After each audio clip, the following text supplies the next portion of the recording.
Olá, começa agora mais um episódio do Macro Review, o podcast de economia do C6 Bank.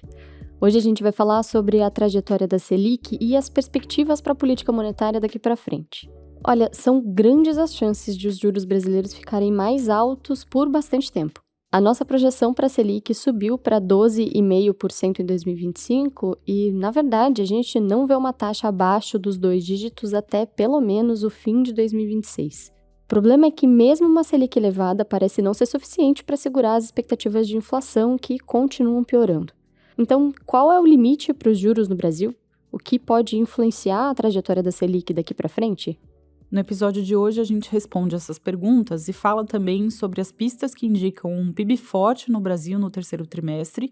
E no último bloco, a gente explica como a inflação parece estar sob controle nos Estados Unidos. Hoje, a gente tem ainda a participação da Marina Valentini, do JP Morgan Asset Management. Ela fala sobre como os mercados se movimentaram lá fora depois que o vencedor das eleições dos Estados Unidos foi finalmente conhecido. Eu sou a Bianca Alvarenga. E eu sou a Marina Rapa. E hoje é 18 de novembro de 2024. Vamos lá?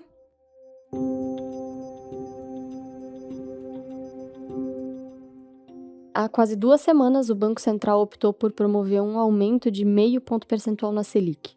E tudo indica que a autoridade monetária pretende, se necessário, ir mais longe com a alta de juros e não necessariamente ir mais rápido. Na ata, o comitê afirmou que, abre aspas, uma deterioração adicional das expectativas de inflação pode levar a um prolongamento do ciclo de aperto da política monetária, fecha aspas. Parece algo sutil no comunicado, mas esse foi um sinal importante. E por quê, né? Na nossa visão, essa declaração do Copom, ela diminui a chance de uma nova intensificação no ritmo de ajuste dos juros para 0,75 ponto percentual na próxima reunião. Ou seja, a gente acredita que a autoridade indicou que prefere subir os juros em um ritmo constante para acompanhar com cautela os próximos eventos. Mas o fato é que, considerando as expectativas para o Índice de Preços ao Consumidor Amplo, o IPCA, considerando essas expectativas, não é um exagero dizer que nem mesmo um aperto mais longo dos juros seria suficiente para conter a alta da inflação no Brasil. E o próprio Copom reconhece essa realidade, tá? O BC elencou diversos fatores que tornam mais difícil a convergência da inflação para a meta de 3%, como a piora recente do IPCA, a desvalorização do real e a atividade econômica aquecida. Os analistas de mercado parecem enxergar o mesmo cenário desafiador. Tanto é que as expectativas de inflação voltaram a subir, mesmo com a perspectiva de elevação da Selic pelo Banco Central. É como se até um remédio mais forte estivesse fazendo pouco efeito. O Copom prevê juros mais altos, mas isso não é o bastante para evitar que as expectativas de inflação à frente piorem. As projeções de inflação do Boletim Focus, que é o relatório elaborado com base na visão dos analistas de mercado, essas projeções estão em 4,1% em 2025 e 3,7% em 2026. Ao mesmo tempo, a Selic está projetada em 12% para 2025 e em 10% no ano seguinte. A curva futura de juros, que projeta o comportamento da Selic e incorpora o risco de mercado, essa curva prevê um cenário de ainda mais aperto, com uma Selic indo a 14% em meados de 2025 e ficando nesse patamar até o final do ano. Então, os números sugerem que existe uma menor confiança em relação à eficiência dos juros para controlar a inflação. Ou seja, algo mais precisa trabalhar junto com a política monetária para que a meta seja cumprida. E a crença dos analistas é que esse algo a mais, essa peça que falta, é um cenário fiscal mais equilibrado. Quando as despesas públicas, sejam gastos primários ou gastos com o pagamento da dívida do governo, quando essas despesas crescem em um ritmo mais acelerado do que as receitas, a percepção de risco em relação às contas públicas piora. A confiança em relação à capacidade de pagamento dessa dívida do governo diminui, e isso tende a fazer os investidores retirarem os seus recursos do Brasil, e assim o dólar pode ficar mais pressionado. E aí vale lembrar que o câmbio depreciado tende a encarecer os produtos importados e, consequentemente, tende a aumentar a inflação. Essa pressão inflacionária pode levar à necessidade de uma Selic mais alta. É por isso que o Copom sugeriu que o controle dos gastos públicos pode ser um aliado fundamental para diminuir a necessidade de aperto da Selic. A ata da última reunião do BC indicou que algum ajuste de despesas pelo governo já estaria, inclusive, nas contas do Copom. O comitê afirmou que, abre aspas, incorpora em seus cenários uma desaceleração no ritmo de crescimento dos gastos públicos ao longo do tempo e reforça a necessidade da sustentabilidade das regras fiscais. Fecha aspas. E aqui, lembrando, a imprensa tem falado que está em discussão um pacote de cortes de despesas de cerca de 30 bilhões de reais em 2025 e outros 40 bilhões de reais em 2026. Existe a expectativa de que esse pacote seja anunciado oficialmente ainda nessa semana, então esses números ainda podem mudar. Por hora, a gente acredita que o corte de despesas em análise representa um avanço importante, mas são medidas que não impedem o aumento do endividamento do governo. O ajuste necessário para estabilizar essa dívida líquida no médio prazo é muito maior do que o pacote prevê. Mas ainda que não seja capaz de equilibrar as contas públicas, o anúncio do corte de despesas vai na direção correta e tem gerado grande expectativa. Nos próximos dias, o comportamento da curva de juros e do câmbio vai estar ligado, dentre outros fatores, ao tamanho e à eficácia das medidas anunciadas. A gente vai acompanhar o que vem por aí. Agora o assunto é o crescimento da economia brasileira. Os números da indústria, do comércio e de serviços revelam que o PIB continuou em expansão no terceiro trimestre e a um ritmo ainda aquecido. Os dados do IBGE mostram um desempenho mais forte da indústria e do varejo, que cresceram 1,6% e 1,3% no terceiro trimestre, respectivamente. Já o setor de serviços, que tem um peso maior no PIB, ele registrou alta de 1%. Observando o conjunto dos dados dos setores que compõem a ótica da oferta do PIB, a gente calcula um crescimento de 0,9% entre julho e setembro. Esse é um desempenho bem melhor do que o que a gente calculava meses atrás, quando a gente acreditava que a economia ficaria ali no 0 a 0 na segunda metade do ano. Mas são também números um pouco mais fracos do que os do segundo trimestre, quando a atividade econômica avançou 1,4%. A melhora das nossas perspectivas para o terceiro trimestre nos levou a prever um PIB maior em 2024. A gente revisou a projeção de crescimento de 3% para 3,2% neste ano. Recentemente, a gente também elevou a expectativa para o crescimento da economia no ano que vem de 1,2% para 1,5%. Foram duas as razões para essa revisão. A primeira foi o carrego estatístico, que é um fator contábil que faz com que o bom resultado do PIB em um ano contribua de forma positiva para o desempenho do ano seguinte. A segunda razão foi o desempenho do agro. Com a expectativa de uma safra forte de grãos em 2025, a agropecuária pode impulsionar o PIB no início do ano. Ou seja, são sim boas notícias. Se confirmado, o forte resultado do PIB desse ano deve colaborar inclusive para a fotografia da economia em 2025 ser ainda melhor do que a que a gente projetou. Por outro lado, um PIB que cresce além da sua capacidade pode trazer problemas para a inflação, como a gente falou agora há pouco. Olhando agora para a inflação dos Estados Unidos. Em outubro, a variação de preços no país manteve o comportamento dos últimos meses. A inflação continua avançando em um ritmo mais controlado, embora o resultado acumulado em 12 meses continue acima da meta do Banco Central americano, que é de 2%. O índice de preços ao consumidor, o CPI na sigla em inglês, esse índice subiu 0,2% no mês passado, um resultado que já era esperado. Em 12 meses, o núcleo da inflação acumula alta de 3,3%. A boa notícia foi a melhora da composição do CPI. Os preços de serviços, que têm sido a principal preocupação para o controle da inflação, esses preços perderam força em outubro. O quadro mais benigno pode estar relacionado à desaceleração do mercado de trabalho, que tende a esfriar o aumento dos salários. A combinação de uma inflação mais controlada e de um gradual aumento do desemprego deve fazer com que o Federal Reserve promova mais um corte de 0,25 ponto percentual nos juros americanos em dezembro. Agora, para 2025, o ritmo de flexibilização é incerto. Algumas políticas a serem adotadas pelo novo governo eleito nos Estados Unidos podem impactar a inflação e, dessa forma, influenciar as decisões futuras do Fed.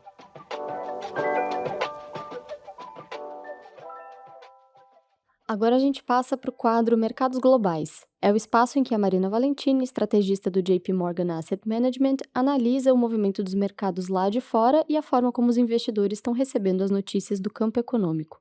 Hoje a Marina fala sobre como os mercados se movimentaram depois que o vencedor das eleições dos Estados Unidos foi finalmente conhecido. Será que a volatilidade continua? Vamos ouvi-la. Depois das eleições americanas, vimos os mercados de ações darem um belo salto, reagindo positivamente à vitória do Partido Republicano e do presidente eleito Trump, graças aos possíveis cortes de impostos corporativos e uma menor regulamentação que a próxima administração poderia implementar. Mas a reação do mercado de renda fixa foi bem diferente. A gente viu que os rendimentos dos títulos de tesouro subiram, refletindo, né, um impacto negativo para a renda fixa, já que menores impostos e maiores tarifas, se realmente forem implementadas pelo Trump, poderiam trazer pressões inflacionárias, aumentar os juros de longo prazo e aumentar a dívida dos Estados Unidos. Então, só para dar ideia de alguns números, desde o dia 5 de novembro, o índice S&P 500 de empresas americanas subiu cerca de 4%, um grande destaque para o setor de consumo discricionário, que teve uma alta de 8%, seguido pelo setor de financeiros, uma alta de 7%, industriais com 5% e energia com 8%. Já ao lado de títulos de tesouro, os rendimentos de 2 anos subiram 8 pontos base, enquanto os de 10 anos subiram 18 pontos base, que é bastante. Isso significa que o retorno de um índice geral de renda fixa, como o Bloomberg US Aggregate, caiu 0,7% desde as eleições. E, além disso, claro, o dólar americano subiu bastante, 3% de alta do dólar, medido pelo índice DXY contra várias moedas. Então, bom, o mercado já reagiu às notícias dos resultados e só o fato de termos passado pelas eleições já ajudou muito a esclarecer o cenário político, diminuiu a volatilidade e atraiu mais capital para os ativos de risco. Então, esse tipo de incerteza sobre os resultados já acabou. Mas agora a gente vai entrar em outra fase, incerteza sobre as políticas futuras. E agora a tarefa mais importante para o investidor é entender, avaliar quanto da agenda do presidente eleito Trump realmente será implementada. Então, a gente precisa ficar de olho nas políticas fiscais, comerciais também, de imigração e de regulação para entender os impactos nas economias. De fato, vai ser importante acompanhar o andamento dessas políticas. Mas como os investidores podem se posicionar diante desse cenário? A Marina explica. Então, todas essas possíveis mudanças nas políticas vão impactar as classes de ativos de formas bem diferentes, como a gente já viu nessas últimas semanas. E antes dos resultados, os mercados de ações, eles já estavam bem sólidos, os fundamentos estavam melhorando, a gente estava vendo um crescimento de lucro esse ano projetado de 9%, mas uma vitória republicana agora impulsionou alguns setores de value, setores cíclicos e também de empresas de pequena ou média capitalização, que antes estavam favorecidos. A gente acha que essa tendência pode continuar e também pode continuar apoiando essa tendência de ampliação de retornos para as ações, além só do setor de tecnologia. Mas, apesar, né, desses pontos a favor para o mercado de ações, existem sim riscos agora, principalmente os riscos sobre taxas de juros mais altas, implicações também de tarifas para países diferentes no mundo.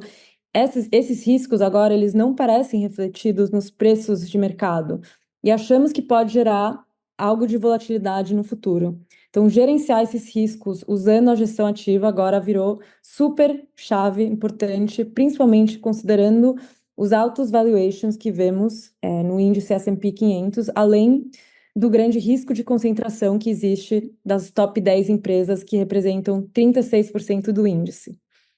Já do lado de renda fixa, como mencionei, as taxas de longo prazo podem continuar altas, né, devido aos desafios fiscais, pressões inflacionárias das tarifas, enquanto as de curto prazo podem continuar caindo aos poucos, moderadamente, se o Fed continuar cortando taxas nos próximos trimestres. Então, a gente vê oportunidade na renda fixa, focando no parte de curta duration, né? Títulos de tesouro de curto prazo e também de crédito corporativo.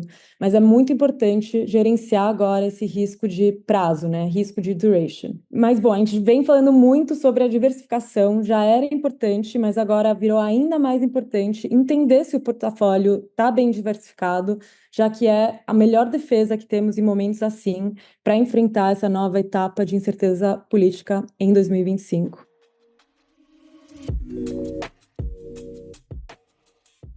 Hora da nossa agenda. Eu compartilho agora os dados econômicos que a nossa equipe acompanha nos próximos dias. Na quarta-feira, dia 20 de novembro, saem os dados de inflação do consumidor, o CPI, do Reino Unido. A expectativa é que esse índice siga desacelerando de forma gradual. Na sexta-feira, dia 22, a gente vai saber o resultado dos índices de gerentes de compras, o PMI, do mês de novembro dos Estados Unidos, da zona do euro e do Reino Unido. A gente acredita que a atividade econômica americana deve continuar firme, enquanto na zona do euro a economia deve ainda estar um pouco mais devagar. A gente acompanha também nesta semana a divulgação do pacote fiscal aqui no Brasil. Segundo foi noticiado nos últimos dias, tudo indica que o anúncio oficial vai sair depois da quarta-feira, depois então da reunião do G20. A gente está de olho por aqui. E olha, pessoal, antes de seguir aqui para o final, eu queria só fazer uma correção aqui, tá? No último episódio, a gente falou que o teto da meta de inflação aqui para o Brasil para 2024 é de 4,75%. Mas, na verdade, esse teto é mais baixo, ele é de 4,5%, não 4,75%. Então, informação corrigida e a gente pede aqui desculpas por esse erro. Bom, é isso, chegamos ao fim de mais um episódio. Muito obrigada por nos acompanhar até aqui. Se você gostou do podcast de hoje, que tal compartilhar o nosso canal com alguém que vai gostar de ficar por dentro das análises de economia do Brasil e do mundo, hein? Quem faz parte da equipe econômica do C6 Bank são o Felipe Salles, a Cláudia Moreno, a Cláudia Rodrigues, o Eliezer Jacobi e o Felipe Mack. A produção e o roteiro são desse time todo junto com Bianca Alvarenga e Marina Rapa. A edição de som é da Thaís Andréa e a divulgação nas redes sociais é da Maria Fernanda Pedroso. Lembrando que você pode seguir o Macro Review na sua plataforma favorita de podcasts. Assim, quando a gente publicar um novo episódio, você vai ser notificado. É bom para quem quer ficar por dentro da economia e para quem quer conhecer uma visão original dos fatos econômicos. Uma boa semana para você e até a próxima!